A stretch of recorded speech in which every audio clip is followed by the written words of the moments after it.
Welcome to the Egg Whisperer Show, a program exclusively designed to promote reproductive health awareness and discuss fertility preservation options. Here is your host, the Harvard-educated fertility specialist, Dr. Amy. She's known as the Egg Whisperer. Fertility expert Dr. Amy Abazadeh. And you have yet another success story Just launched by an East Bay fertility doctor.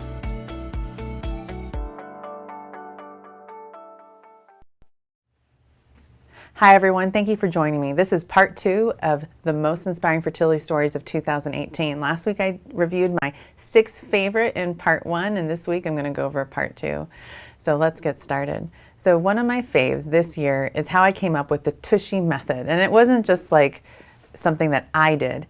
I'm talking about fertility every single day. And so, obviously my poor husband has to listen to me talk about it as well. So literally one night, it was around 11 p.m. I said, honey, fallopian tubes, get your uterus checked.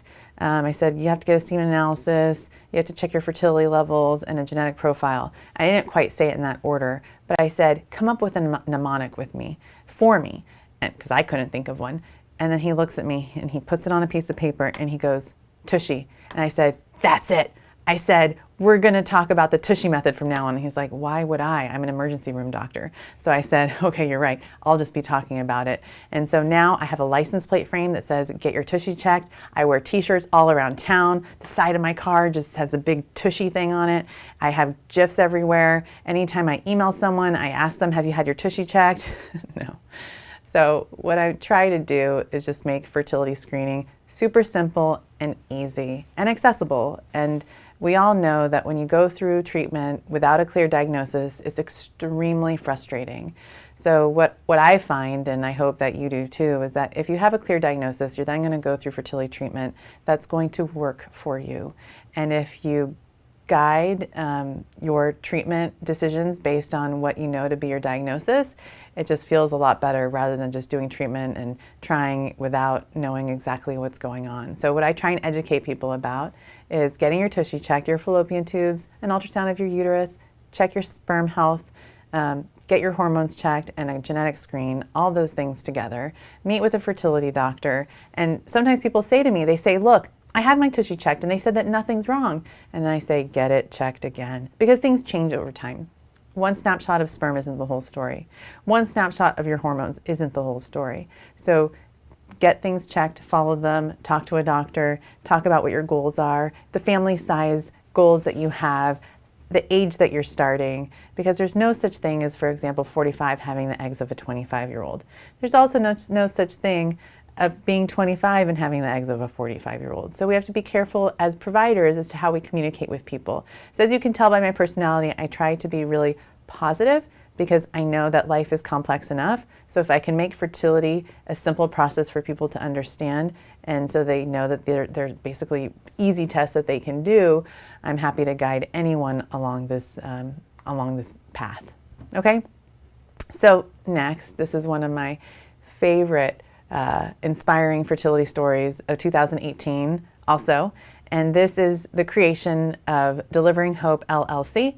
I have nothing to do with the creation of Delivering Hope LLC, but I was intimately involved with the story here. So basically, Delivering Hope is the very first surrogacy agency founded by 2 women. One woman, Mary Kennerly, was the intended mother of the twins that Catherine Dobbs carried, and together they formed the first of its kind surrogacy agency. So in part 1 of the most inspiring fertility stories of 2018, there was one story that I talked about, and that was the delivery of Gabrielle Union's baby through surrogacy. And Mary and Kat's story mirrors very similar to what Gabrielle Union went through as far as multiple miscarriages, and Kat was able to help Mary and her husband Wes become parents for the very first time. So I was excited to be a part of their story as far as Mary finally becoming a mom, but I was very happy to see how they're now helping others who have faced the similar struggles that many of my patients have gone through. So if you want to watch a really touching YouTube video, please go to their website, deliveringhopellc.com, and watch the YouTube video that they've put together about how they met and what they're doing now. So I hope you'll enjoy that. So another inspiring fertility story is what we've learned about embryos over the years. So I've been doing genetic testing for, as long as I can remember. I started my practice 10 years ago. So testing embryos to see if they're genetically normal or not has always been part of my practice. We tell patients that it increases your chance of pregnancy and decreases your risk of miscarriage. But we all know that they're a murky crystal ball. And what I mean by that is the technology is not perfect. And we sometimes call embryos abnormal when they could be mosaic. And I work with a genetic testing company that actually gives me information on mosaicism. And they'll tell me if an embryo is low-grade mosaic or high-grade mosaic and what the abnormalities are.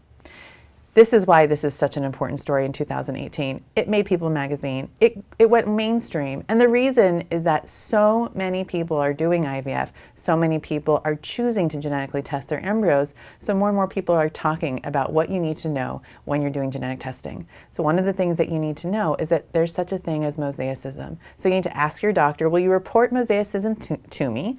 And will you allow me to transfer a mosaic embryo? I believe in patient autonomy, and I do mosaic transfers. I've had healthy babies from mosaic embryos. So I encourage you to ask those questions. I encourage you to reconsider discarding the embryos. I encourage you to do a post-IVF genetic consult with the geneticist that works at the genetic testing company that you are working with, maybe even before you do IVF. These are important things to talk through because it doesn't happen uncommonly that an embryo will come back mosaic. So like I said, and in many of my shows, ask more questions. And this fertility story definitely has inspired many people to ask questions about their embryos, about the genetic results, and what they mean. So when I saw this headline, I knew exactly what this couple did, right? So a same-sex female couple, and both of them carried an embryo that ended up turning into a baby that one of them delivered. How does that happen? It was such a cool story that it even made it to the news section on Saturday Night Live. And when one of the cast members of Saturday Night Live basically brought up a similar slide and said, how did that happen? And I knew immediately that it was a technology called InvoCell. So this is what happens with InvoCell. A woman will take medications to stimulate eggs to grow. During an egg retrieval procedure, eggs are collected and placed in an intravaginal chamber that's about this big. This intravaginal chamber is then loaded with the eggs and sperm, closed up, and placed in the other woman's vagina. That chamber is then removed 5 days later. Embryos are extracted and placed in the other mother's vagina. So they're both moms taking part in something that's really cool in obviously I'm biased, but I think it's incredibly cool technology and a really great way for two people to share in the growth and development of their embryos. Now, if men could do it, I said, let's just put it in a man's rectum. Again, the laugh track, it needs to be there because that's really, really funny. But we have to let men poop, guys. Right? Like, I can't just put an intravaginal chamber in your butt and then expect you not to poop for 5 days, because that would be really, really mean, and that would be totally disgusting for me to try and get out, so I'm not even going to go there. But in all seriousness, InvoCell is FDA approved and has been FDA approved for several years, and I hope that the technology can help a lot of people because it's lower cost than doing IVF, and hopefully with more studies we'll find that the pregnancy rates are very comparable to IVF in a certain subset of patients. So I hope that made you giggle because that just came out of my mouth and I can't believe that it did. So another inspiring fertility story for me is seeing the number of fertility, I would say more accurate fertility stories in the media, in TV shows, in documentaries, Private Life, One More Shot, This Is Us, talking about things that are so common like fertility and body size.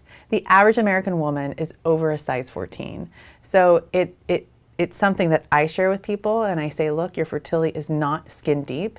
It's so important to not wait until you're waiting for that certain body size to get pregnant, to start talking to a physician and get your fertility team in place. Whether that's a therapist, and you've heard me talk about the team before, a therapist, someone to help you with an exercise regimen, acupuncture, and I'll back up to the E and talk about eating, acupuncture, meditation, and mindfulness. So there's so many people that you can bring around you to help you achieve your goals.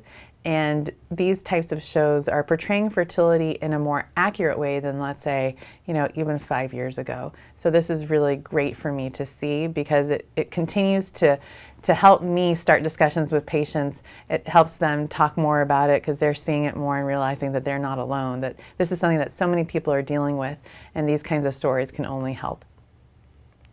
So this was a huge milestone for me. And in May of 2018, I received a Visionary Award for being a fertility doc who promotes, as you can see from my t-shirt, I have no shame in promoting fertility awareness. And the picture here is me with one of my very dearest friends, Terry, and she is the one who called me, or dubbed me, the Egg Whisperer. And as a gift for helping her with her adorable twin boys, she got me the URL eggwhisperer.com. And at one of my first egg freezing parties, I wasn't sure what I was going to do with that URL, but a woman who attended the party said that she went to her fertility or OBGYN doctor. And the doctor said, "You're too young to get your fertility levels checked." And for anyone who knows about my egg freezing parties, they're just a way to learn about fertility. And I teach people about the simple steps a person can take to learn more about their fertility. And after that first party, one attendee said to me, Dr. Amy, I went to my OBGYN and they actually didn't think that I needed to get my fertility levels checked. So then all of a sudden, like bells whistle, it was a huge light bulb moment for me. So I said, now I know what Egg Whisperer is all about. It's basically a way for anyone to learn more about their fertility in a very easy way. So it was very exciting for me to stand up and receive this honor and award from one of my dearest patients and now friends, Terry. So if you haven't listened to that speech, I gave it on a lot of tequila. I'm just kidding. But you'll see what I mean if you actually watch that speech, because I was very excited to be in that moment. And that's actually, the speech was when I launched the Tushy method, is when I kind of announced it. So that was fun to do it in front of a big crowd like that. So thank you everyone for watching tonight's show. 2019 is going to be filled with lots of fun shows, and I hope that the education that you receive will inspire you to ask more questions and empower yourself to keep doing that, and keep doing that until you have what you need to finally be a parent. So thank you again for watching. Email at eggwhisperer.com is the email to send in your fertility questions. Be sure to subscribe to my YouTube channel, the podcast, and my Medium account. And you can go to my website, draimee.org, for all my blog articles. Thanks, everyone. Have a great night. Welcome to the Egg Whisperer Show, a program exclusively designed to promote reproductive health awareness and discuss fertility preservation options. Here is your host, the Harvard-educated fertility specialist, Dr. Amy. She's known as the Egg Whisperer. Fertility expert Dr. Amy Abazadeh. And you have yet another success story. Just launched by an East Bay fertility doctor.